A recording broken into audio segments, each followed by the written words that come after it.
¿Qué tal, compañeros? ¿Cómo están? Bienvenidos a la semana 2 de Literatura 1. En esta semana el tema que vamos a abordar es el de marcas de literalidad. O sea, ¿qué es esto? Las marcas de literalidad no son otra cosa más que lo que nos indica o lo que nos da a saber que un texto es o no es un texto literario. Entonces vamos a ver marcas de literalidad a través de esta presentación. Primera pregunta. ¿Cómo saber si un texto es o no un texto literario? Para ser considerado como literario, un texto debe cumplir tres condiciones. Básicamente, ¿cuáles son esas condiciones? 1. Debe ser bello. 2. Debe atender la función poética del lenguaje. Y número 3. Debe poseer marcas de literalidad, como ya lo dijimos y es el tema de esta semana. Tres condiciones: belleza, función poética, marcas de literalidad. Siguiente pregunta. O más bien la primera al respecto. Estamos hablando de textos y toda la onda, pero ¿y qué es un texto? Bueno, para contestarles, para dar una respuesta, digamos, completa de lo que es un texto, hay que hacer ciertas aclaraciones al respecto. La primera aclaración necesaria: lenguaje, lengua y habla no son sinónimos. Normalmente los tratamos en la vida cotidiana como sinónimos. Hablamos de lenguaje, de lengua y de habla como si fueran lo mismo, pero no lo son. Esa es la primera aclaración. ¿Qué es el lenguaje? El lenguaje es una capacidad o facultad que tienen todos los seres vivos. Nosotros los seres humanos somos seres vivos, pero también los animales, pero también las plantas, pero también las bacterias tienen una capacidad de comunicación de diferente forma y por diferentes vías. Y pues bueno, ante ese requerimiento de comunicación, el lenguaje es una facultad que tienen los seres vivos. ¿Qué es el habla? El habla es el mecanismo por medio del cual el ser humano se comunica. Es una conducta espontánea. ¿Por qué? Porque no se aprende en la escuela con reglas. Se aprende por imitación conforme vas creciendo y vas viendo a tus seres queridos, a tus cercanos hablar, tú aprendes a hablar, no necesitas ir a la escuela para aprender a hablar. El habla es la forma de expresión del lenguaje usada por el ser humano, no por los animales usan otra, las bacterias usan otra, las plantas usan otra. Nosotros los seres humanos usamos el habla. ¿Qué es la lengua? La lengua es el elemento que está justamente en medio del lenguaje y del habla. Es un sistema, un conjunto organizado de reglas para usar el lenguaje o para comunicarnos de manera apropiada, de manera correcta, para una adecuada comunicación. Y ojo, hablada o escrita. Aquí aparece hasta en negritas, escrita, ¿vale? No solamente se usa el hablar bien. La lengua implica aprender a escribir bien, para comunicarnos por escrito. Bien, la que sigue, segunda aclaración necesaria. Ya vimos la primera: lenguaje, lengua y habla no es lo mismo. Segunda aclaración: los textos son producciones resultantes de la existencia de la escritura. Es decir, no existe texto hablado.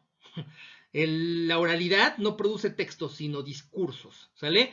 Una cosa es un discurso, que puede ser oral, o normalmente es oral, y otra cosa es un texto. Aunque un discurso puede estar escrito, cuando ya está escrito es un texto, ¿sale? La lectura y la escritura, por lo tanto, son actividades que se aprenden, no son espontáneas como el habla. El habla es espontánea, conforme vas viendo, imitando, lo vas haciendo. La lectura y la escritura no. Esa no se aprenden por copiar, se aprenden bajo ciertas reglas y bajo ciertos métodos. Por eso vamos a la escuela, ¿verdad? Tercera aclaración y última: los textos provienen de la lengua, no del habla. No escribimos como hablamos. Regla fundamental, ¿eh? No se escribe como se habla. De quien intenta hacerlo lo hace mal. Y normalmente habla mal, pues escribe peor. Por tanto, aprender lengua es aprender a leer y a escribir. ¿Ya ven?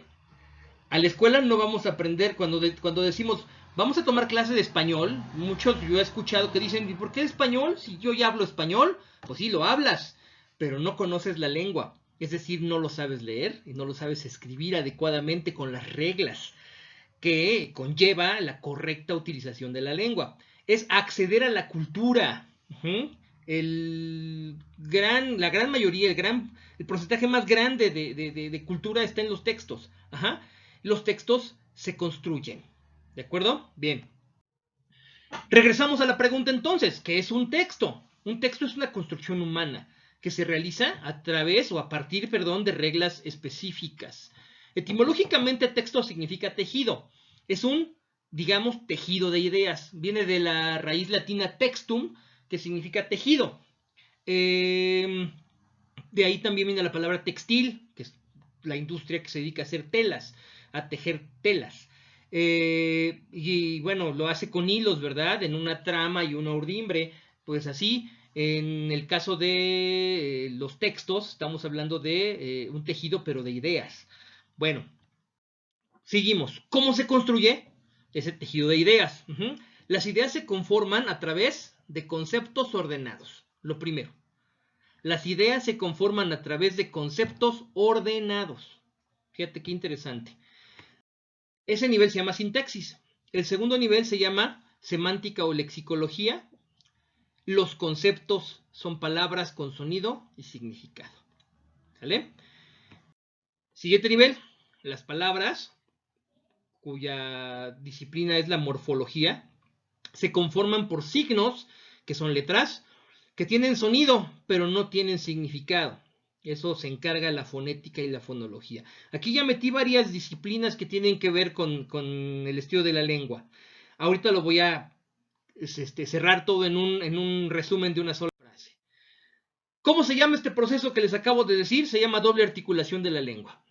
Y ahí, concreto, la doble articulación de la lengua es las letras, que son sonidos y que no tienen significado por sí mismos, se juntan para formar palabras que tienen un sonido, o sea, se pueden pronunciar, y además tienen un significado, o sea, son conceptos, que se yuxtaponen, es decir, se ponen juntitos, se juntan para formar ideas que son enunciados. Así es como se forma un texto. Yo pongo varios enunciados y construyo un párrafo, que es una idea más completa, y de ahí me voy construyendo otros párrafos. ¿Cómo se llama este proceso? Doble articulación de la lengua. ¿Cómo se llama la ciencia que estudia todo lo anterior? ¿Se llama gramática o se llama morfosintaxis? ¿Qué es la gramática o qué es la morfosintaxis, de la cual forman parte todas las anteriores que les estuve diciendo?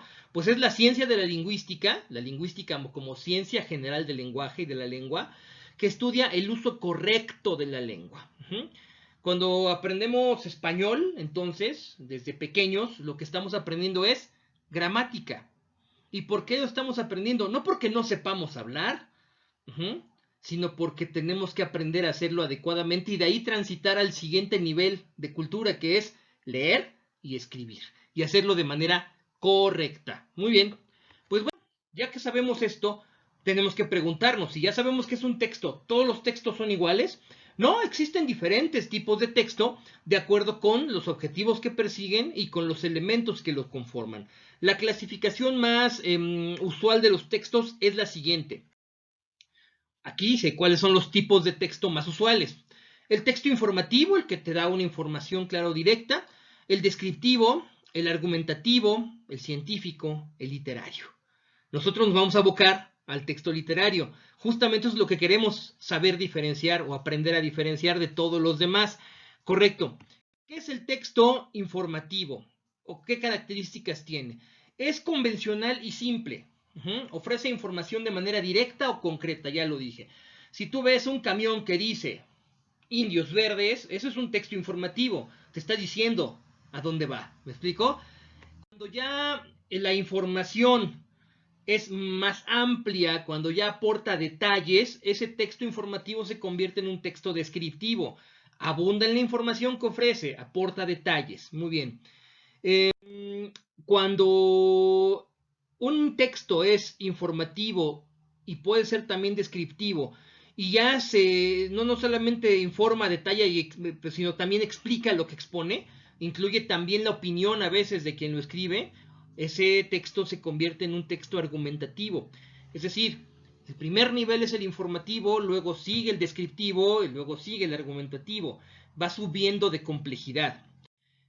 El siguiente nivel es el texto científico. El texto científico es aquel que informa, detalla y explica la ciencia. O sea, lo usan para explicar fenómenos naturales o sociales de la realidad.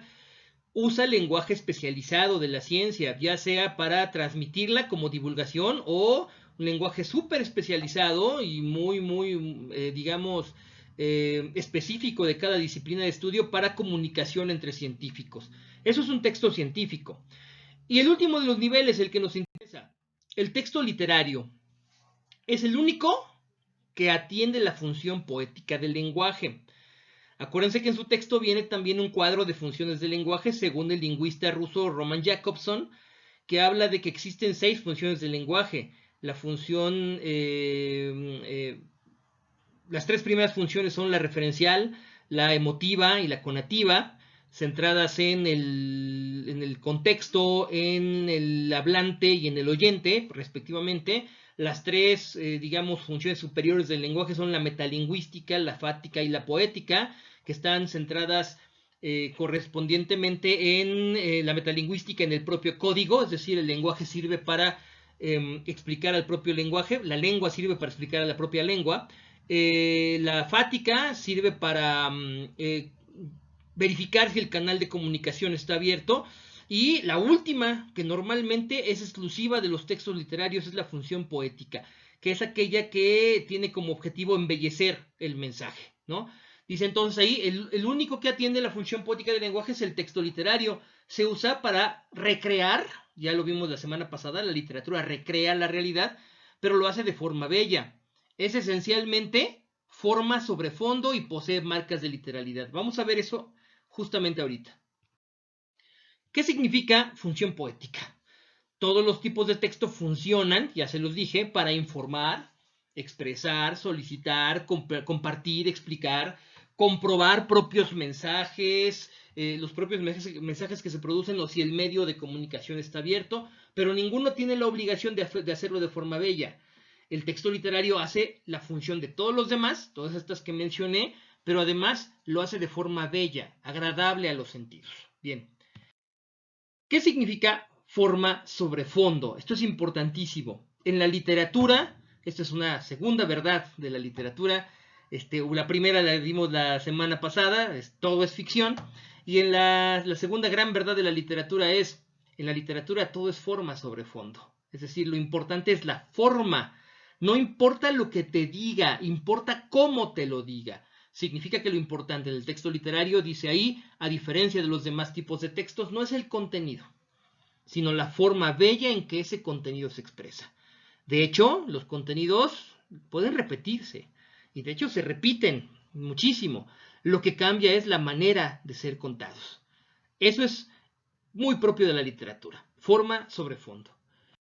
Y finalmente, es el tema de la semana, que son las marcas de literalidad. Las marcas de literalidad son indicios, son requisitos con los que cumple un texto para ser considerado texto literario. Esas son las marcas de literalidad. También, al ser requisitos, se constituyen como reglas de construcción de un texto literario. Es decir, si quieres construir un texto convencional como los otros que te mencioné, no necesitas observar las marcas de literalidad. Lo puedes hacer, pero no estás obligado. Pero si quieres escribir un texto literario, tienes que observar las marcas de literalidad. ¿Cuáles son estas marcas de literalidad? Son 6. La primera, la connotación. La figuración retórica. La segunda, la tercera es la polisemia. La cuarta es la naturaleza ficticia, de la cual ya hemos hablado. La quinta, la intención recreativa. Y la sexta, la trascendencia. 6 marcas de literalidad. Y bueno, vamos a analizarlas rápidamente una por una. ¿Para qué sirve o qué es la connotación? La connotación sirve para dotar de emoción y doble sentido al texto literario. A diferencia del lenguaje denotativo, recuerden ustedes que en su texto habla de que existen 2 tipos de lenguaje. El denotativo, que es propio de las otras 5 funciones del lenguaje, y el connotativo, que es propio de la función poética. El denotativo es decir las cosas como, digamos, con un solo significado. Es directo, un solo sentido de comunicación. El lenguaje connotativo no es así, es lo contrario, es simbólico y relativo. En él están involucrados incluso los gestos del que está emitiendo el mensaje, ¿no? Porque no es lo mismo decir, qué bueno que te fue bien, decir, Uy, qué bueno que te fue bien. Ahí ya hay una connotación distinta, hay una connotación de sarcasmo, de ironía. ¿Sí me explicó? He ahí la cuestión connotativa. De la connotación dependen la segunda y la tercera marcas de literalidad. Dependen la figuración retórica y la polisemia. O sea, la figuración retórica no podría ser si no existiera el lenguaje connotativo, y la polisemia, que significa muchos significados, no podría ser sin el lenguaje connotativo. Vamos a ver cada una de ellas. ¿Para qué sirve la figuración retórica? Sirve para dotar al texto literario de herramientas de embellecimiento de la lengua, para que quede bonito, para que quede bello. Las figuras retóricas sirven para incluir recursos simbólicos y de interpretación estética en el texto literario. Son formas rebuscadas de la lengua para poder embellecer, para poder engalanar un texto y hacerlo literario. Son también formas alternativas y bellas de expresar un mensaje. Existe todo un cuadro enorme de figuras retóricas, son muchísimas, y de hecho esa es su tarea de la semana. Lo que tienen que hacer es leer lo que viene en el texto, hacer un cuadro sinóptico de clasificación de los tipos de figuras retóricas y ponerme un ejemplo de las más importantes que también vienen allí en su texto. Bien, la que sigue, ¿qué es polisemia? Polisemia significa muchos significados. Refleja las múltiples posibilidades de interpretación de mensajes expresados en una obra literaria. Como la literatura es una recreación de la realidad, ya lo hemos dicho, de ella pueden esperarse muchas interpretaciones. Todas son válidas y todas deben ser bellas. ¿Me explicó? La realidad no se interpreta de una sola manera. La realidad se reinterpreta y se recrea a través de la literatura de diversas formas y desde diferentes enfoques, pero todos tienen que tender a la belleza o a la producción de emociones en el lector. Bien, la que sigue, la naturaleza ficticia. De esa ya hemos hablado, ¿no? La literatura es ficción, es una mentira bien contada, es connotativa, es polisémica, usa figuras retóricas para embellecer el texto, por eso es una mentira bien contada, por eso es una mentira que nosotros podemos creer, porque está bien contada. La literatura nunca pretende ser verdad, desde el principio nos dice, es una mentira, es ficción, pero lo que sí pretende es contar la realidad de forma verosímil, que tú le puedas creer y que sea bella, que te emocione. Muy bien, la que sigue, ¿por qué la literatura tiene intención recreativa? Que es la quinta, ¿no? Por su propia naturaleza ficticia y por los recursos connotativos que utiliza. Si bien la literatura también sirve para informar, o sea, también informa, describe, argumenta, o sea, también de alguna manera tiene la función de los otros tipos de texto, su función principal no es esa, sino entretener, emocionar al lector. Por eso tiene una intención recreativa. Y finalmente, ¿por qué la literatura es trascendente? ¿O qué significa que sea trascendente? Que va más allá. Eso significa trascender. Porque conserva para la posteridad una visión bella, connotada, figurativa y simbólica de la realidad. Una recreación que acepta que es mentira. Eso es fabuloso. La literatura desde el principio acepta que es una mentira, pero que dentro de esa mentira encierra grandes verdades y que además es emocionante y es divertida. Muchos de nosotros preferimos que nos cuenten algo en modo emocionante y divertido, o sea, la literatura, a que nos lo cuenten en forma aburrida, lineal, cuadrada, o sea, a lo mejor la historia o a lo mejor otro tipo de disciplina científica. Por eso es que la literatura es una de las bellas artes. ¿De acuerdo? Y pues bueno, con esto, pues estamos llegando al final de la explicación de esta semana. Todo esto viene en su texto, nada más esto es, digamos, un repaso que hicimos. Y pues los espero el día viernes para la retroalimentación, para que ustedes me digan sus dudas y vayan realizando su cuadro de tarea. Esta semana toca un cuadro sinóptico de las figuras retóricas, así como viene en su texto, el texto de la lección 2. Pues bueno, espero que haya quedado todo claro. Éxito, nos vemos.